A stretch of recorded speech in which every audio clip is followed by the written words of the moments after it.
जय हिंद। आप देख रहे हैं मेरा YouTube चैनल दानवीर सिंह और मैं हूं कर्नल दानवीर। तो आज मैं आपसे बात करने वाला हूं कुछ ऐसे टॉपिक्स पर जिसके ऊपर थोड़ी सी कंट्रोवर्सी चल रही है, specially on the social media, और प्रधानमंत्री नरेंद्र मोदी की अमेरिका यात्रा इन ब्रीफ, और छोटी मोटी और भी चीजें मैं टच करूंगा, स्पेशली अबाउट पाकिस्तान और उनके कमेंटेटर्स को लेकर। तो सबसे पहले हम बात करते हैं प्रधानमंत्री मोदी की अमेरिका की यात्रा। अब अमेरिका की यात्रा मोदी जी जा रहे हैं और वो जनरल असेंबली को खिताब करेंगे, संबोधन करेंगे, और उसके बाद जो बाइडेन से मिलेंगे, क्वाड के ऊपर उनकी बातचीत होगी। और जयशंकर ने पहले ही क्लियर कर दिया है कि क्वाड जो है वो सिर्फ इंडो पैसिफिक तक ही सीमित नहीं है, इसके अंदर बहुत सारी चीजें शामिल होती हैं, जियो स्ट्रेटेजिक चीजें शामिल होती हैं, स्पेशली अफगानिस्तान के पूरे प्रकरण के बाद। तो अब जैसा कि मैंने पहले वीडियोस में भी कहा है कि 15 अगस्त के बाद भारत की जो वैल्यू है अफगानिस्तान के कॉन्टेक्स्ट में वो बिल्कुल बदली हो गई है, उसका पूरा आयाम बदली हो गया है।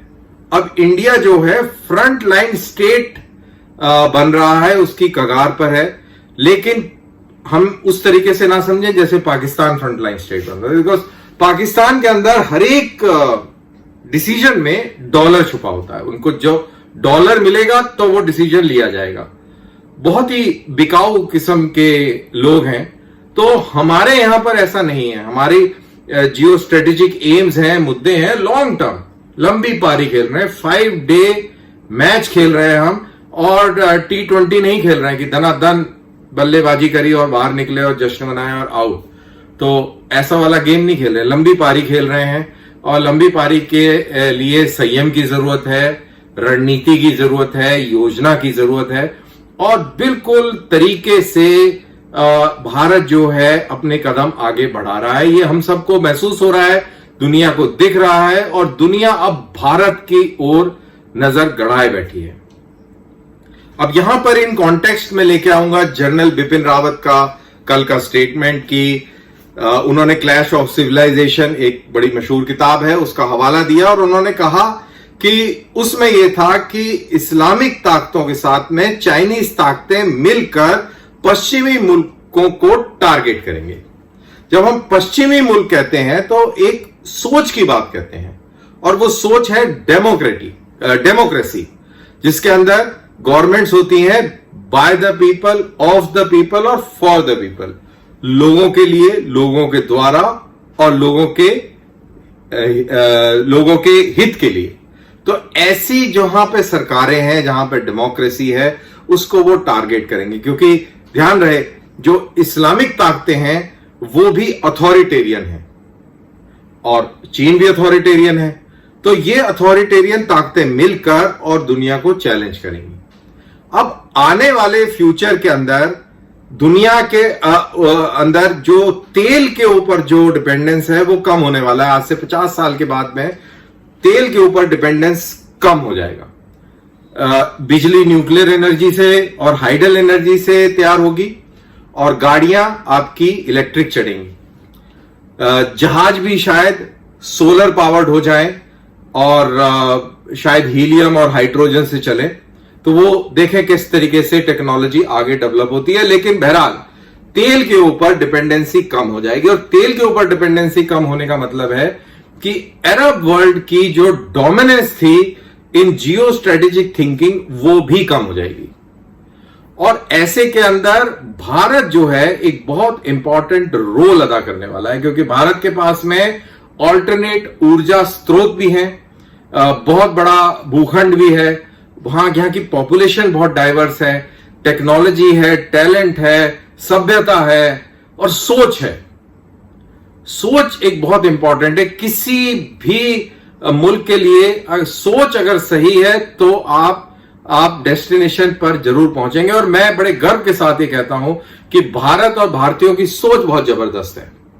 हम लोग बहुत ही ज्यादा टॉलरेंट लोग हैं, संवेदनशील हैं, हम बहुत सारा क्रिटिसिज्म सह भी लेते हैं, और क्योंकि हम लोग हिंदू डोमिनेंट सोसाइटी है, हमारे यहां तो आप विष्णु के ऊपर भी सवाल खड़ा कर सकते हैं, राम के ऊपर भी सवाल खड़ा कर सकते हैं, बहस कर सकते हैं, चिंतन कर सकते हैं। हम एक दूसरे का गला नहीं काटेंगे राम के नाम पर, शिव के नाम पर, विष्णु के नाम पर। बहुत जबरदस्त हम लोगों के अंदर डिबेट होता है, और डिबेट कई केसेस में सदियों सदियों चलता है। डिबेट थोड़े समय के लिए सीमित नहीं होता है। आप थोड़ा हिस्ट्री में जाएं तो आपको समझ में आएगा। और हमारी बड़ी वैज्ञानिक सोच भी है। हमारा जो पंचतंत्र है, जो हमारी जो योग क्रिया है, जो हम एस्ट्रोनॉमी के हिसाब से जब बात करते हैं, तो हमारी बहुत सारी सोच जो है वो साइंटिफिक है। और हजारों हजारों साल पहले हमने जुपिटर और सैटर्न का आविष्कार, या मतलब उनको पहचान लिया था। सप्तऋषि क्या है, और माइनर ग्रेट बियर है और माइनर बियर है। उसके अंदर एक उनका नाम है, थोड़ा सा मेरे दिमाग से उतर रहा है। वो 2 तारे है, वो नंगी आंख से देखो तो वो एक तारा दिखता है, लेकिन अगर टेलीस्कोप से देखो तो वो 2 तारे एक साथ है। तो लेसर बियर कहते हैं, not small beer, lesser beer. तो उसके वो 2, ये हमने हजारों साल पहले कर लिया। जिंक धातु को ओर से निकालकर उसका इस्तेमाल करना हमने हजारों साल पहले सीख लिया। तो ये सारी चीजें हैं। तो हमारी साइंटिफिक सोच भी है, हमारी टॉलरेंट सोच भी है, और हमारे लिए सब जो है मसीहा है, ऋषि हैं। मतलब मैं इतनी दूर तक जाऊंगा कि हमारे लिए मोहम्मद साहब भी एक किस्म के ऋषि हैं, जीसस क्राइस्ट भी एक किस्म के ऋषि हैं, सब ऋषि हैं। जो भी साधना कर रहा है और जिसको कोई एनलाइटमेंट होता है और उसके बाद में वो प्रचार करता है, हमारे लिए वो सब ऋषि है। तो ये हमारी सोच है, और इसी सोच के ऊपर, क्योंकि बड़ा टॉलरेंट, इंक्लूसिव, सपोर्टिव ऐसी सोच है, तो हम कभी फेल नहीं हो सकते। इसीलिए हम 1000 साल के युद्ध के बावजूद भी आज यहां हैं जहां हैं।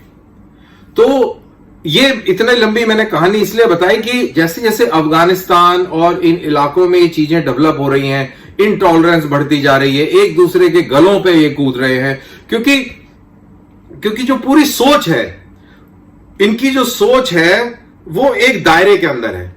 आप उसमें डिबेट नहीं कर सकते, सवाल नहीं पूछ सकते, तर्क नहीं दे सकते, और जो है उसकी पत्थर की लकीर को ढूंढते हैं कि जो मैंने ढूंढी है लकीर वो सही है, जो तूने ढूंढी है वो गलत है, और फिर बहस हो जाएगी और कट से गला कट जाएगा।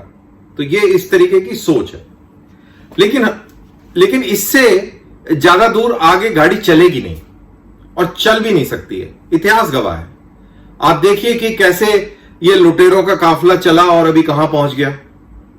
ये कहां पर हैं ये वाली सोच के लोग और मुल्क, सॉरी नॉट लोग, मुल्क कहां पर हैं, ये आप सोच लीजिए, अंदाजा लगा लीजिए। तो ये सारी चीजें देख के जो सिविलाइजेशनल जो हमारी स्ट्रेंथ है, अगर उसको हम पहचान लें, और उसको पहचानने के बाद फिर हम अफगानिस्तान और इस पूरे प्रकरण को समझें, तो आपको रियलाइज होगा कि इसमें विजय हमारी होगी, क्योंकि हम सही रास्ते पर हैं। हमने अफगानिस्तान के अंदर दुनिया भर का पैसा लगाया। क्यों लगाया? क्योंकि हम चाहते थे वहां के लोगों की तरक्की हो, भलाई हो।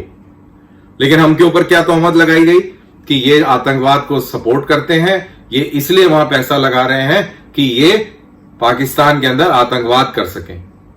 अब तो भाई हिंदुस्तान नहीं है, वहां पर आतंकवाद हो रहा है। कल ही 6 पाकिस्तान के फौजी मारे गए, तो कैसे मारे गए? बहरहाल इस टॉपिक को उधर छोड़ते हैं।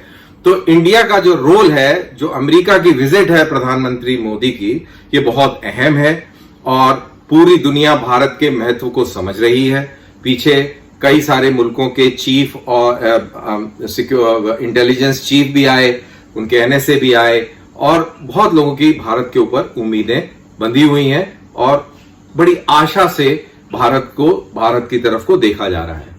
उधर दूसरी तरफ एंटनी ब्लिंकन है, उन्होंने कहा है कि पाकिस्तान की तरफ अमेरिका का क्या रवैया हो, और पाकिस्तान को किस तरीके से मनवाकर और उस राह पे लेके जाया जाए जो हमारे इंटरेस्ट में हो, उस तरीके वो वाली हम योजना बना रहे हैं और विचार विमर्श कर रहे हैं, और वो उसका मंथन हो रहा है। यहां पे मैं एक इंटरेस्टिंग बात करूंगा। मैं एक पाकिस्तानी कमेंटेटर को सुन रहा था, और पाकिस्तानी कमेंटेटर यहां पर कहते हैं कि एंटनी ब्लिंकन वो जूइश अमेरिकन है। उन्होंने सबसे पहले उनके उसमें रिलीजन ढूंढ लिया। फिर उसके आगे बोलते हैं कि जो वाइस प्रेसिडेंट है अमेरिका का वो इंडियन है। उन्होंने एक बार भी तालिबान की सोच की बुराई नहीं करी, ए, और बी, पाकिस्तान के रोल को, खुद वो पाकिस्तानी थे, उन्होंने पाकिस्तान के रोल की जो ह्यूमन राइट्स का बहुत बड़ा मेगा वायलेशन है उसका कोई जिक्र नहीं किया। उनको क्या मिला? उनको एंथनी ब्लिंकन का धर्म मिला, उनको कमला हैरिस का इंडियन बैकग्राउंड मिला, और फिर वहां से बात शुरू करी। तो आप देख लीजिए कितनी नफरत है, कितनी इनटॉलरेंस है, और लोगों के धर्मों के प्रति और लोगों के लिए, गैरों के लिए, जैसे ये लोग गैर बोलते हैं। तो ये चीज बताता है। और इससे क्या हो रहा है? नुकसान हमारा नहीं हो रहा है। हमारा जो हो रहा है वो हम अपना झेल लेते हैं, काउंटर कर लेते हैं। अभी 6 पाकिस्तान ट्रेंड आतंकवादी हमने पकड़े हैं, तो पाकिस्तान तो हमारा नुकसान करने आ रहा था, और नुकसान कर भी देते, बेचारे कुछ मासूम शहरी मारे जाते, और पाकिस्तान में जश्न मनता क्योंकि वो काफिर हैं, काफिरों का खून करना जायज है। तो ये उनकी सोच है, ये ऐसा वो लोग सोचते हैं और इसमें बहुत खुशी मनाते हैं, बहुत दिल अंदर से बहुत हैप्पीनेस आती है उनको कि अरे वाह, काफिर मारे गए, इसके बच्चे बिलक रहे हैं, और ये है काफिर काफिर काफिर।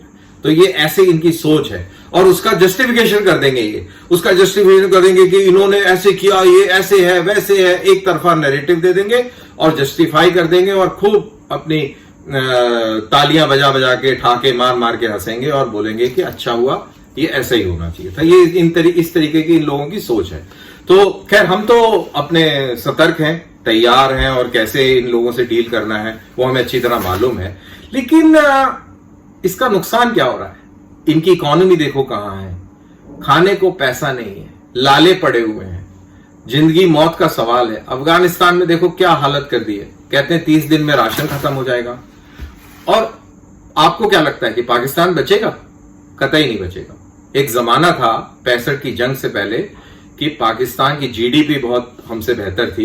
कहते हैं कराची शहर बहुत खूबसूरत हुआ करता था, लाहौर बड़ा जबरदस्त होता था, इस्लामाबाद बहुत मॉडर्न सिटी हुआ करती थी, और स्टैंडर्ड ऑफ लिविंग पाकिस्तानियों का इंडियंस के मुकाबले बहुत अच्छा था उस जमाने में। क्या हुआ? नफरत नफरत नफरत, और क्या फायदा हुआ? हम तो फिर भी तरक्की कर गए भाई। ये खुद ही डूब रहे हैं, खुद ही मर रहे हैं, खुद ही पैरों पे कुल्हाड़ियां मार रहे हैं, हाथ काट रहे हैं, अपने जिस्म पे खरोच रहे हैं अपने आप को। क्यों? क्योंकि वो आपसे और मेरे से नफरत करते हैं। इस नफरत का नतीजा है। तो ये इतनी मैं कहानी इसीलिए सुना रहा हूं कि भारत का जो वैल्यू है वो चेंज्ड है, इंपॉर्टेंस बढ़ी हुई है। पिछले 10-15 साल के अंदर लोगों ने इंडिया की बात सुनी है, इंडिया का नजरिया परखा है, समझा है, और भारत भी अभी धीरे धीरे एग्रेसिव होता जा रहा है अपनी बात को। पहले हम बड़े दबे रहते थे। अभी यूनाइटेड नेशंस के अंदर कोई भी बात होती है, अभी पाकिस्तान ने एक वो फरेबी और जालसाजी से भरा एक डोजियर दिया, उसकी क्या धज्जियां उड़ा दी हमारे यूनाइटेड नेशंस के रिप्रेजेंटेटिव ने। और ऑर्गेनाइजेशन ऑफ इस्लामिक कंट्रीज, उन्होंने कुछ कश्मीर की बात करी, देखो कैसे लताड़ दिया। उससे पहले तो हम कभी कुछ बोलते ही नहीं थे, हम बड़े डिप्लोमेटिक तरीके से बात करते थे। अभी तो उनको उड़ा दिया कि भैया क्या बात कर रहे हो यार, तुम अपना देखो, और पाकिस्तान ने तुम्हें हाईजैक कर लिया है, और तुम अपने ह्यूमन राइट्स की बात करो, जो तुम्हारे यहां पर रहता है उसकी बात करो, दूसरों के ऊपर मत करो।